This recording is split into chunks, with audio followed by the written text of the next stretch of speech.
अस्सलाम वालेकुम। मैं डॉक्टर खालिद मुबीन आपकी खिदमत में उर्दू शायरों के कलाम की खसूसियात लेकर हाज़िर हूँ। इससे पेशतर जो वीडियो थी वो गज़ल के शायरों के बारे में थी, ये नज़्म के शायरों के बारे में है। इनमें कुछ शायर हैं जिन्होंने गज़लें भी लिखी हैं और जो हमारे क्लासिकल शायर हैं ये सारे के सारे कादरुल कलाम थे, तो ये इनकी मजमूई खसूसियत है। जब हम अशार की तशरीह करते हैं तो सबसे पहले शायर पर 2 या 3 जुमले बतौर उसके कलाम की खसूसियात बयान करते हैं। चूँकि ये खसूसियात याद करना बहुत ज़रूरी है, इसलिए ये मैं वीडियो बना रहा हूँ और इनमें चंद मुंतखब ही शायर आपके सामने रखूँगा। लेकिन आप किसी भी शायर के बारे में अशार की तशरीह तैयार करें तो इस तरह उस शायर के बारे में जो किसी मुसन्निफ़ ने अपनी राय दी है, उस राय को अलग आप कागज़ पे नोट कर सकते हैं और उसको याद कर लीजिए। ये अशार के शुरू में तशरीह के अहम नुकात की वजाहत से पहले आपने शायर के बारे में ये तबसराना जुमले या कलाम की खसूसियात बयान करनी है।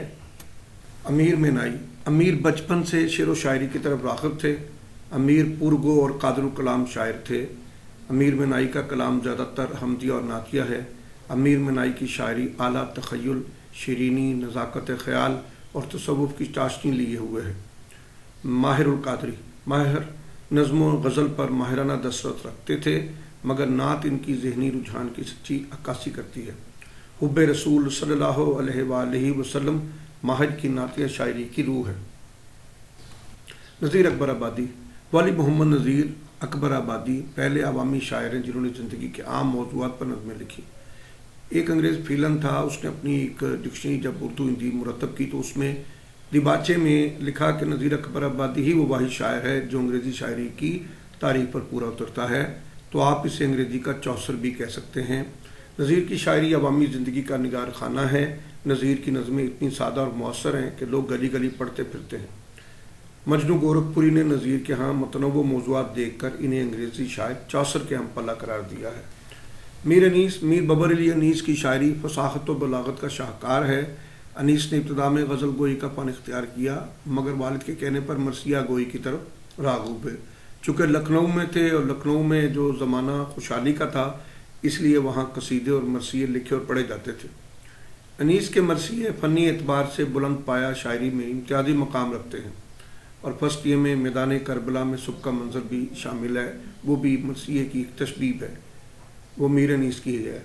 मीर अनीस की मरसिया में फ़नी काबिलियत को देखते हुए नक़ादों ने फ़ारसी शायर फिरदौसी, जिसने शाहनामा इस्लाम लिखा था फ़ारसी में, और अंग्रेज़ी शायर मिल्टन जो नाबीना था, उसके बावजूद उसने द पैराडाइज लॉस्ट और द पैराडाइज गेन नामी 2 किताबें तसनीफ़ की थी और इसमें जो जन्नत का मंजर बयान किया था वो काबिल दीद है।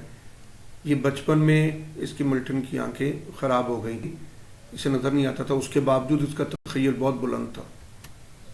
मौलाना ज़फ़र अली ख़ां की नज़्म खूब होती थी। वो पुरगो शायर थे जिनकी शायरी तवानाई, रोब दबदबे और जोश व खरोश से मामूर है। ज़फ़र अली ख़ां की शायरी के अहम मौज़ूआत में हुब्बे रसूल सल्लल्लाहु अलैहि वसल्लम, इस्लाम से मोहब्बत, वतन दोस्ती, इत्तेहाद आलम इस्लाम और बरसगीर की सियासत वगैरह शामिल हैं। ज़फ़र की नज़में ज़ुबान की पाकीज़गी, शोखी, रंगीनी और जुरत व बेबाकी की आला मिसालें हैं। ज़फ़र ज़ूदगो शायर थे और आध घंटे में 17-18 शायर आसानी से लिख लेते थे। फिर अख्तर शरानी एक रोमानवी शायर हैं। शरानी की शायरी में दिलकश अल्फाज और तराकीब की करिश्मागरी ने इनकी शायरी को ऐसा दिलचस्प बनाया है कि सुनने वाले झूम उठते हैं। अख्तर शरानी ने फितरत के जमालियाती हुस्न को इस शिद्दत से बयान किया है कि इन्हें उर्दू का कीट्स कहा जाता है। अल्लामा मोहम्मद इकबाल। अल्लामा इकबाल बुनियादी तौर पर नज़म गो शायर थे। इनकी फ़िक्र का मरकज़ व महवर उनका एक फ़लसफ़ा है जो फ़लसफ़ा खुदी है। इकबाल ने मुसलमानों को इनकी अज़मत रफ्ता की तस्वीर दिखाकर इन्हें क़ुव्वत व अमल पर माइल किया है। इकबाल की शायरी फ़िक्र व खूबियों के साथ साथ फ़नी खूबियों से भी मुज़य्यन है, यानी फ़िक्री खूबियाँ मौजूद थीं लेकिन फ़नी खूबियाँ भी मौजूद थीं। हफ़ीज़ जलंधरी। हफ़ीज़ की शायरी में इखलाक व हिकमत, मुआशरती मसाइल और तारीख़ी वाक़यात अहम हैं। हफ़ीज़ जलंधरी हमारे तराने के कौमी तराने کے خالق اور شاہنما اسلام کی تخلیق کے باعث اردو شاعری میں اعلیٰ مقام رکھتے ہیں۔ حفیظ قومی و ملی شاعری میں حالی اور اقبال سے متاثر ہیں۔ امید ہے یوٹیوب آپ کو پسند آئی ہوگی، اسے واچ کیجئے، لائک کیجئے، سبسکرائب کیجئے اور اس پر کمنٹ ضرور دیجئے۔ آپ کا شکریہ۔ اللہ ہمارا اور آپ کا حامی و ناصر ہو۔ والسلام، خدا حافظ۔